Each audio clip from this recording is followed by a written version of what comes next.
So dito guys nakita ko yung dalawa palakad-lakad lang kaya binigyan ko na yung marksman nila kaso hindi ko napatay kasi naka-flicker agad tapos wala pa akong damage kasi early game palang wala pang item. Ang sweet naman dalawang na-ultihan tuloy hahaha. Pinadali namin pag uwi ni Estes ang bagal maglakad hahaha. Dito guys mag-freestyle sana ako kaso na one hit agad hahaha.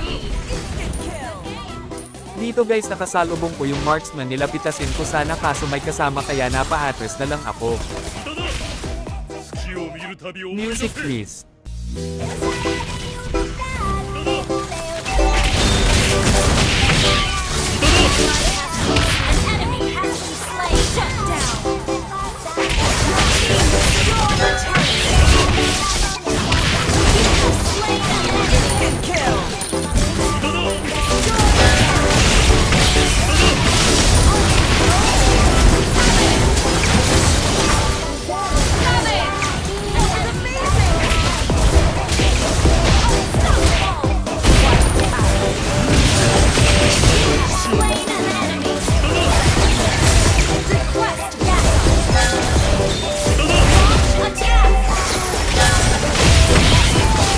Ang bilis natapos ng game 6 minutes palang tapos na.